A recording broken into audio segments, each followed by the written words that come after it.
A verdadeira razão do ataque do Japão a Pearl Harbor. Em 7 de dezembro de 1941, uma data que viverá na infâmia, os Estados Unidos da América foram atacados de forma repentina e deliberada por forças navais e aéreas do Império Japonês. Estas palavras deram início ao famoso discurso proferido pelo presidente Franklin Delano Roosevelt em 8 de dezembro de 1941 perante o Congresso Nacional dos Estados Unidos sobre o ataque surpresa japonês a Pearl Harbor. Desde então, a história tem examinado detalhadamente a sequência de eventos que levou a esse ataque mortal, bem como suas consequências, incluindo a entrada dos Estados Unidos na Segunda Guerra Mundial e a derrota da Alemanha, Itália e Japão, com os japoneses devastados com 2 bombas nucleares. Neste vídeo, examinaremos a motivação real por trás do ataque a Pearl Harbor pelo Japão, explorando o envolvimento do imperador Hirohito no evento e no conflito, à luz das informações mais recentes que o apresentam como mais agressivo do que inicialmente se planejou. Mas antes de mergulhar nesse assunto, não se esqueça de dar um like, se inscrever no nosso canal e ativar as notificações para se manter atualizados com nossos conteúdos.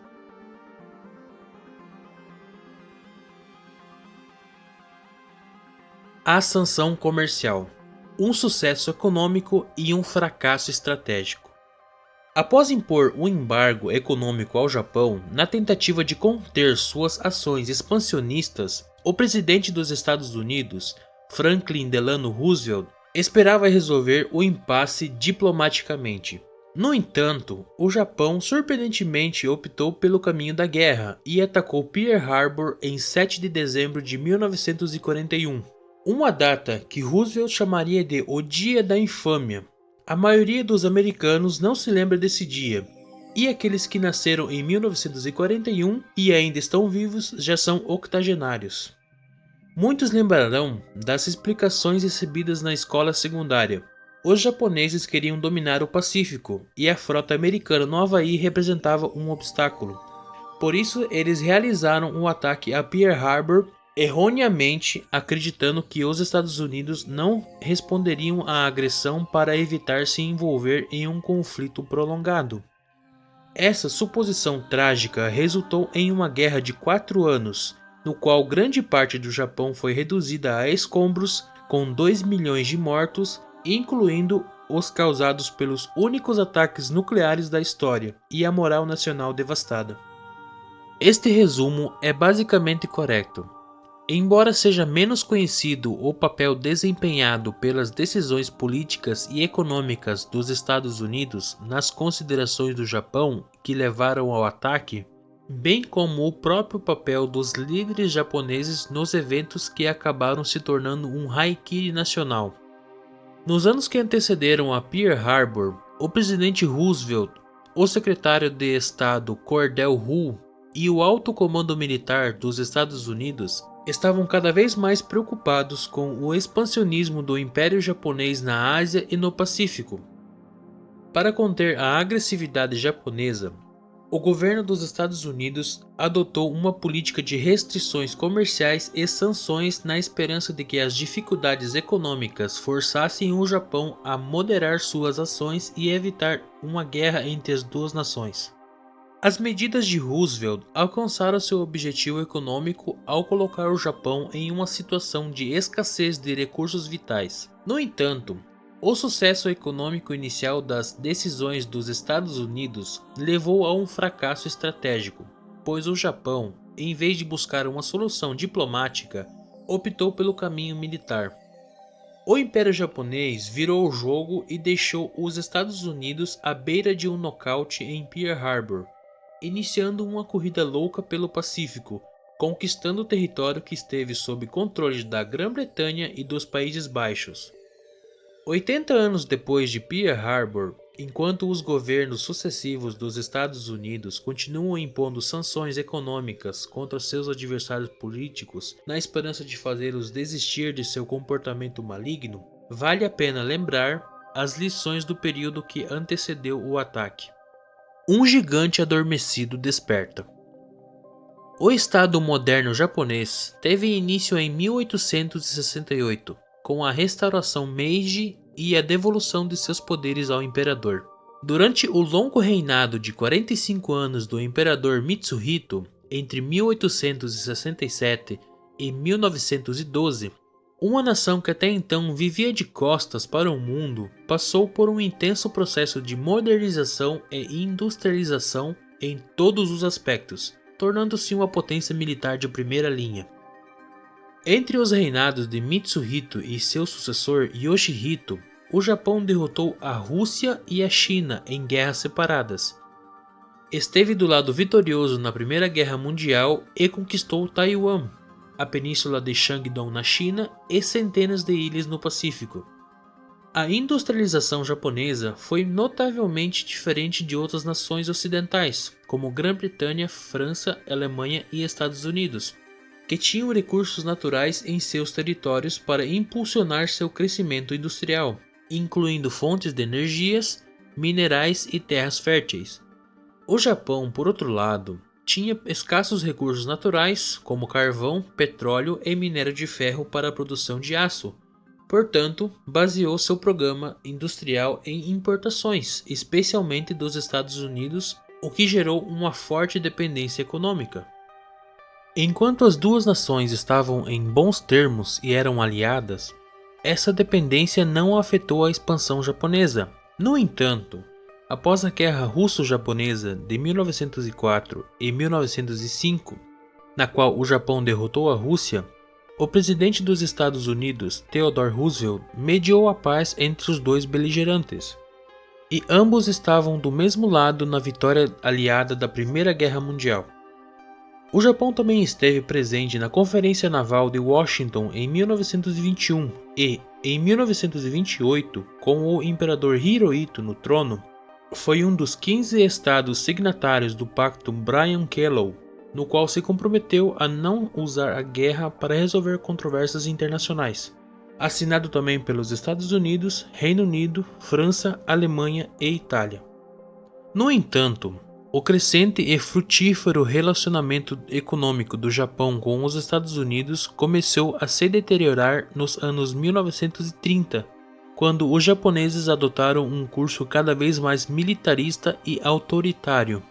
Em 1931, o Japão anexou a Manchúria e em 1937 estava envolvido em uma guerra total contra a China, perpetrando o massacre de Nanquim e até mesmo atacando uma canhoneira dos Estados Unidos que evacuava civis daquele país.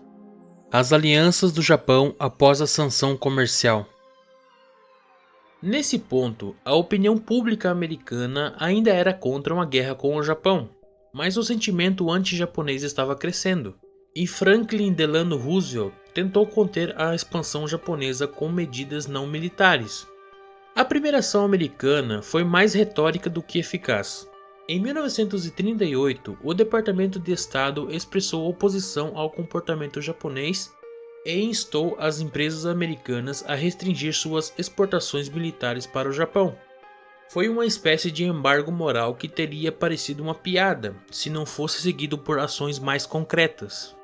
Em julho de 1939, os Estados Unidos anunciaram com 6 meses de antecedência a intenção de encerrar o tratado comercial que haviam assinado com o Japão 28 anos antes, em 1911. Essa ação foi uma espécie de compasso de espera, na esperança de que o Japão recuasse em sua postura belicosa.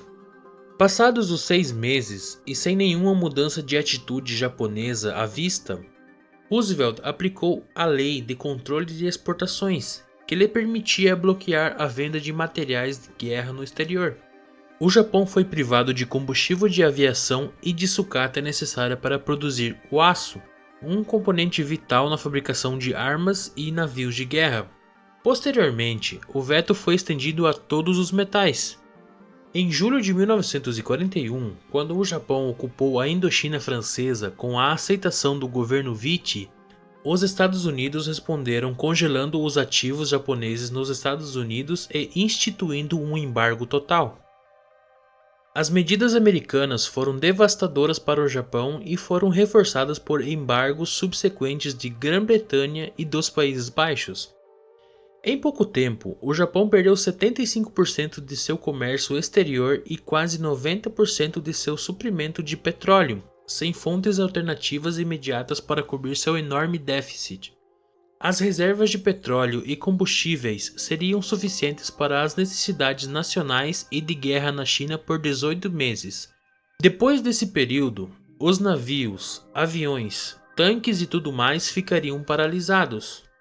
No entanto, à medida que as sanções se concretizavam, seus efeitos prejudiciais ao Japão aumentavam, enfraquecendo as esperanças de uma retirada e retrocesso.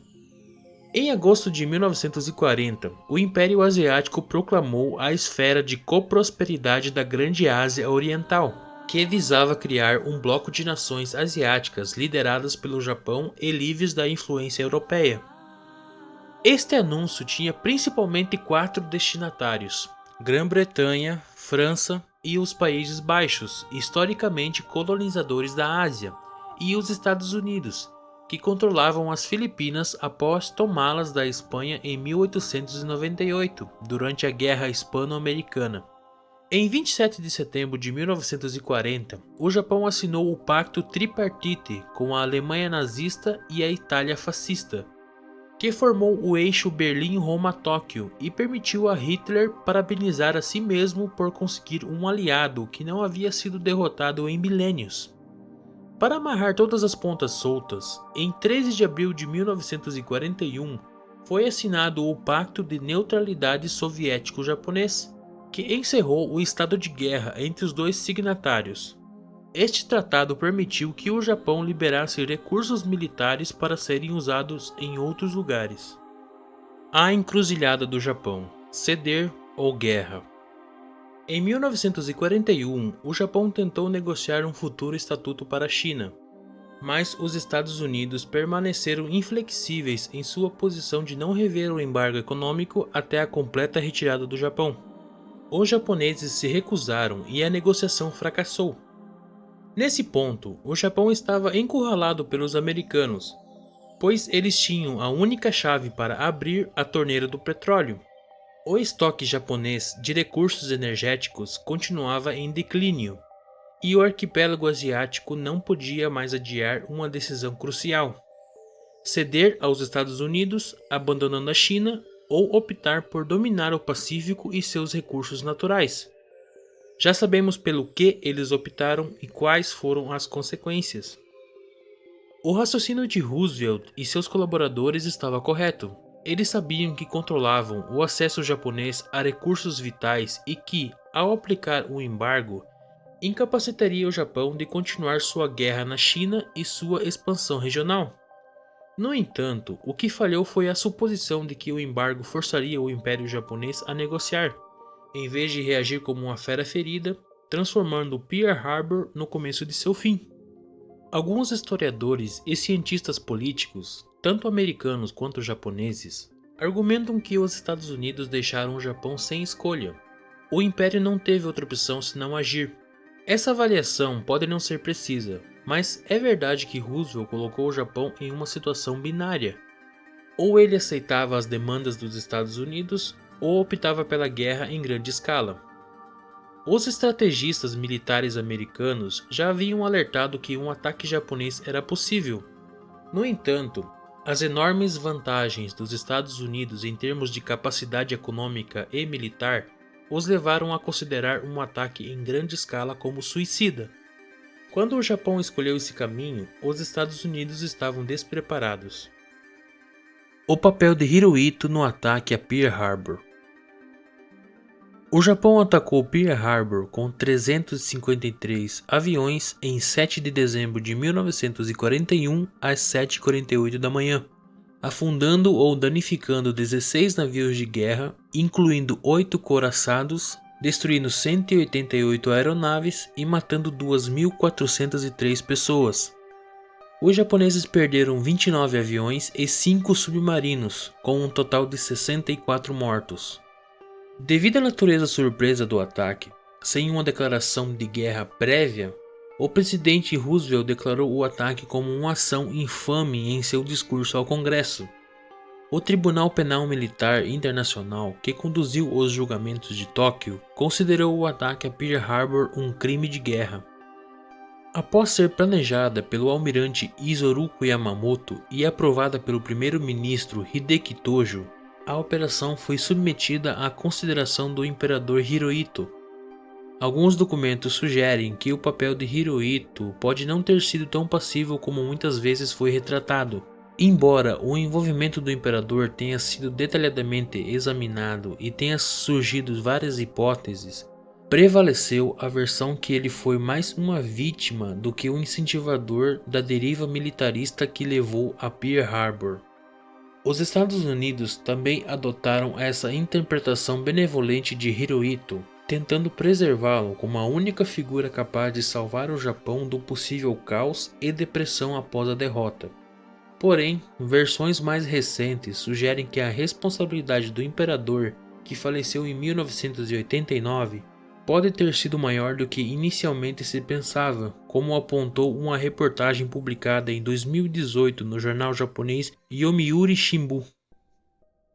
O documento comprometedor. Um testemunho escrito pelo então ministro do Interior do governo japonês, Mit Yusagwe, depois de apresentar seu plano a Hirohito, o primeiro-ministro japonês teria afirmado que o imperador parecia calmo e inabalável após tomar uma decisão. Esse documento, recentemente revelado, passou das mãos dos descendentes de Yusagwe para um amigo da família, que o possuía há mais de uma década. Se autêntico, implicaria o imperador como responsável por aprovar o ataque que enfrentou os Estados Unidos e desencadeou sua entrada na Segunda Guerra Mundial. O documento toca em dois temas tabus na sociedade japonesa: o nível de responsabilidade do imperador na tragédia nacional provocada pelo ataque a Pearl Harbor. Segundo o testemunho, Tojo se encontrou com Hirohito em 6 de dezembro, um dia antes do ataque, e ao falar sobre o encontro, o primeiro-ministro disse: "Se Sua Majestade tivesse lamentado alguma coisa nas negociações com Grã-Bretanha e Estados Unidos, ele teria parecido um pouco sombrio. Não houve tal indicação, o que deve ser resultado de sua determinação." Ele acrescentou: "Estou completamente aliviado. Dadas as condições atuais, poderia dizer que já praticamente vencemos." O testemunho de Yusagwe mostra um Hideki Tojo otimista depois de garantir que Hirohito não se opusesse ao seu plano de ataque nem fizesse perguntas. Takashi Furutagwa, especialista em história militar da Universidade de Nihon, acredita que o documento é autêntico e que Hirohito não apenas não se importava com o fato de o Japão entrar em guerra com os Estados Unidos, mas também o aprovava. Kurogawa também qualificou o alívio de Tojo com relação à posição do imperador como um sinal de que ele era um bom burocrata, mas um mau líder. Ele apontou que Tojo era um burocrata incapaz de tomar suas próprias decisões e, portanto, recorreu ao imperador como seu supervisor. As consequências para o primeiro-ministro e o imperador foram, no entanto, muito diferentes. Enquanto Hideki Tojo foi enforcado em 23 de dezembro de 1948 por crimes de guerra, Hirohito morreu em sua cama em 7 de janeiro de 1989 devido a um câncer. Referindo-se à total absorção de Hirohito, o historiador John Dower resumiu a situação com as seguintes palavras: "Esta bem-sucedida campanha para absolver o imperador de qualquer responsabilidade de guerra não conheceu limites. Hirohito não apenas foi apresentado como inocente de qualquer ato formal que pudesse torná-lo passível de julgamento por crimes de guerra, ele foi transformado em uma figura quase angelical que nem mesmo tinha qualquer responsabilidade moral pela guerra." A história nos mostra mais uma vez que algumas decisões políticas acabam prejudicando aqueles que não têm nada a ver com os conflitos entre as nações. Por isso, é importante olhar para o passado para entender o curso do presente e talvez prever futuros eventos a fim de evitá-los, caso possa resultar em uma grande tragédia onde vidas de pessoas inocentes podem estar em risco. Esperamos que tenha gostado do vídeo. Caso tenha algo a acrescentar, por favor compartilhe conosco na seção de comentários. Se você gostou do conteúdo, deixe um like no vídeo e compartilhe o link com seus familiares e melhores amigos. Se é a primeira vez que nos visita no nosso canal, não se esqueça de se inscrever. Muito obrigado pelo seu acesso, até o próximo vídeo e lembre-se, um povo que desconhece sua história está fadado a repeti-la.